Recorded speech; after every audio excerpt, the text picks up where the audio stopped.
Hello and welcome to the channel. Former President Goodluck Jonathan's aide, Reno has revealed the private discussions he had with the Labour Party presidential candidate, Peter Obi.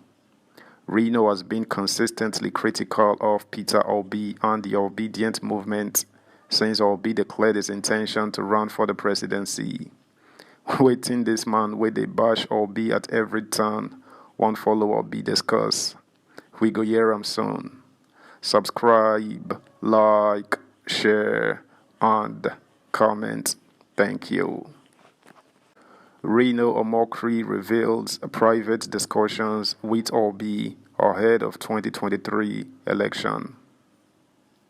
Former presidential aide Reno has said he told Peter Obi, the presidential candidate of the Labour Party LP, in the 2023 election about the formidability of a united opposition.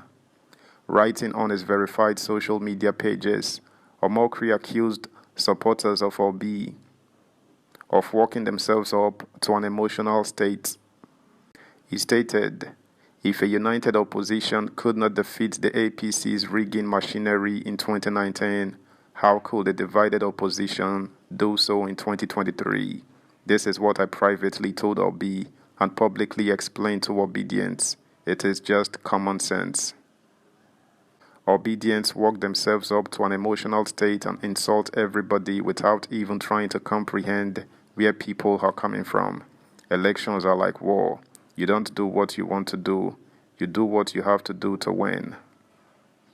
The diaspora-based social media personality also said it discreetly informed Obi that he was working with a former lawmaker to achieve the Atiku Abubakar and Peter Obi ticket in respect of the 2023 election.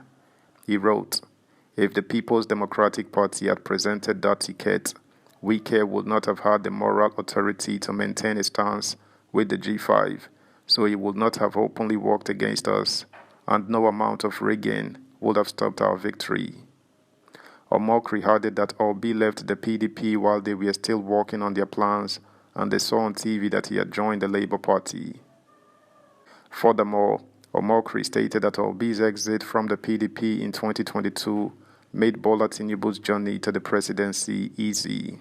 He said, the day Tinubu won the election was not on February 25th, 2023. Tinubu became president on May 30, 2022, the day Obi won the Labour Party presidential primaries.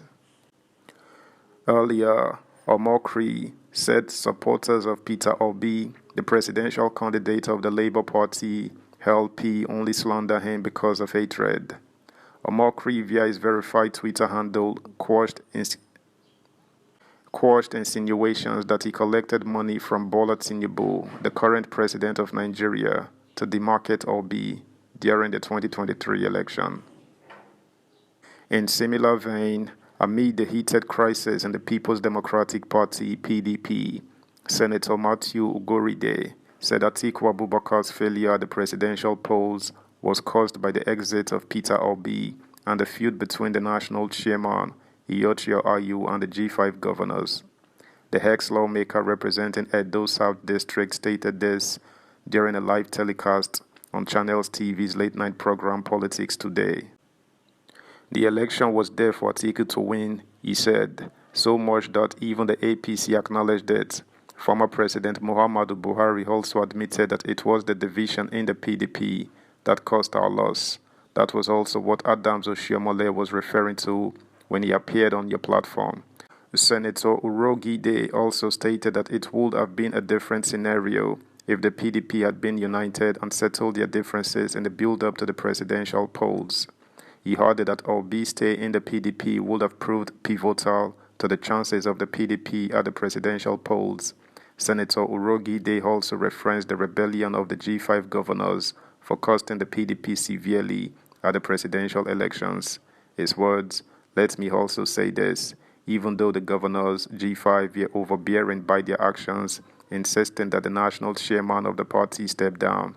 Of course, we know the reason they felt bad, maybe because they were not made the party's presidential candidates, but at least We could have avoided any rancor that was going to arise from the decision to pick another person. Similarly, the presidential candidate of the People's Democratic Party (PDP), Atiku Abubakar, has been greeted with criticism again. Subscribe, like, share, comment, and please turn the notification bell on. Thank you. Atiku was critiqued by Marshal Ubuzo, a former media aide of ex-governor of Rivers State, Nyesom Wike. Ubuzo said Atiku was drowned in the frustration of his failure in several attempts to become Nigeria president. Meanwhile, the Labour Party LP presidential candidate in the 2023 election, Peter Obi, has called on Muslims in Nigeria to embrace a spirit of love, brotherhood, and peaceful coexistence. He made this plea in a series of tweets on Wednesday. According to Obi, this year's Eid el-Kabir celebration presents an opportunity for Muslim faithful to foster unity and rededicate themselves to love, patriotism, and unity, which he believes are crucial for the nation's progress. The former governor of Anambra State said, "Salah gives us ample opportunities to appreciate our Creator, whose mercy and grace to us are enormous, even when we do not deserve them.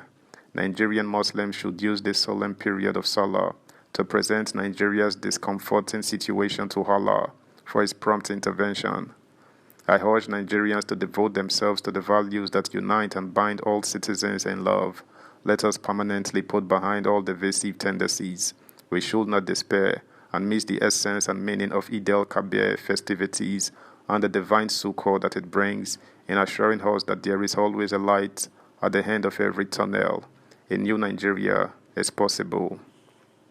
Also, Nigerian business magnate Aliko Dangote, presidential candidate of the Labour Party in the 2023 elections, Peter Obi, and the Osun State Governor Ademola Adeleke, on Tuesday, graced the 247th American Independence Anniversary celebration in Ikoyi, Lagos.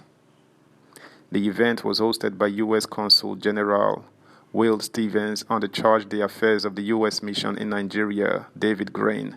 Also present at the event was renowned writer Chimamanda Adichie, Toyin Saraki, Jimmy Agbaje, Timi Alaibe, Oba Saheed Elegushi, Erelu Abiola Dosunmu, Head of Civil Service in Lagos, Akim Mori Okunola, media mogul Dele Momodu, and the retired ex-Lagos State Commissioner of Police, Akim Odumosu.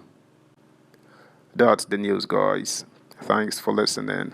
Until next time, bye.